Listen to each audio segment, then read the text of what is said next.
ಈ ಮರಗೆಣಸನ್ನ ಈ ತರ ಹಾಕಿದಾಗ ಒಂದು ಕಡ್ಡಿಯನ್ನ ಕಡಿದ್ಬಿಟ್ಟು ಹಾಕಿದ್ರೆ ಈ ತರ ಬೆಳೆಯುತ್ತೆ. ಆ ಬೆಳೆದಾಗ ಅದರಲ್ಲಿ ನೋಡಿ ಈ ತರ ಗೆಣಸು ಬರೋದಕ್ಕೆ ಪ್ರಾರಂಭ ಆಗುತ್ತೆ.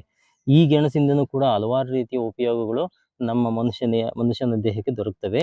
ಈ ಮರಗೆಣಸಿಂದ ಹಲವಾರು ರೀತಿಯ ಒಂದು ಔಷಧಿಯುಕ್ತ ಗುಣಗಳು ಇದರಲ್ಲಿ ಇದಾವೆ. ಮರಗೆಣಸಿನಲ್ಲಿ ನೋಡಿ ಈ ತರ ಬರುತ್ತೆ ಮರಗೆಣಸು.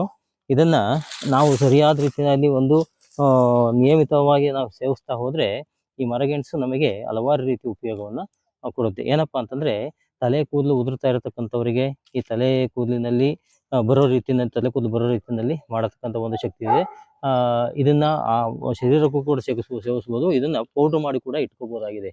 ಈ ಒಂದು ಮರಗೆಣಸು BP ಶುಗರ್ ಅನ್ನ ಕಂಟ್ರೋಲ್ ಮಾಡತಕ್ಕಂಥದ್ದು, ಮತ್ತೆ ಮಲಬದ್ಧತೆಯನ್ನು ಕಂಟ್ರೋಲ್ ಮಾಡತಕ್ಕಂಥದ್ದು, ಈ ತರದ ಎಲ್ಲಾ ರೀತಿಯ ಒಂದು ಚರ್ಮ ರೋಗಗಳಿಗೆ ಔಷಧೀಯ ಯುಕ್ತ ಇರತಕ್ಕಂಥ ಯಾವುದೇ ಒಂದು ಗಿಡಮೂಲಿಕೆ ಇರತಕ್ಕಂಥ ಒಂದು ಗಿಡಮೂಲಿಕೆಗಳನ್ನ ನಾವು ಉಪಯೋಗಿಸ್ತಾ ಹೋದ್ರೆ ಎಲ್ಲಾ ರೀತಿಯ ಆರೋಗ್ಯಗಳು ಕೂಡ ನಮಗೆ ಸಿಗ್ತಾ ಹೋಗುತ್ತೆ. ಅದಕ್ಕೋಸ್ಕರ ಇದನ್ನ ಹಾಕೋದಕ್ಕೆ ಹೆಚ್ಚು ಜಾಗ ಬೇಕಾಗಿಲ್ಲ. ನೋಡಿ ಈ ತರ ಹಾಕಿಬಿಟ್ರೆ ಇಲ್ಲೇ ಒಳಗಡೆ ಹಾಗೆ ಗೆಣಸು ಬರೋದಕ್ಕೆ ಪ್ರಾರಂಭ ಆಗುತ್ತೆ. ಇದರಲ್ಲಿ ನಾವು ಚಿಪ್ಸ್ ಅನ್ನು ಕೂಡ ನಾವು ತಿಂತೀವಿ. ಇದನ್ನ ಹಲವಾರು ರೀತಿಯಿಂದ ಚಿಪ್ಸ್ ಅನ್ನ ಮಾಡಿ ಮಾರಾಟ ಮಾಡ್ತಾರೆ. ಇದು ಹೆಚ್ಚಾಗಿ ಸಿಗೋದಿಲ್ಲ. ಬೆಳೆದ್ರೆ ಮಾತ್ರ ನಾವು ಇದನ್ನ ಪಡ್ಕೋಬಹುದೇ ಹೊರತು ಇಲ್ಲಾಂದ್ರೆ ಚಿಪ್ಸ್ ಕೂಡ ಮಾಡ್ತಾರೆ ಇದರಲ್ಲಿ. ಆ ಚಿಪ್ಸ್ ಮುಖಾಂತರ ನಾವು ಕೂಡ ತಿನ್ಬಹುದು.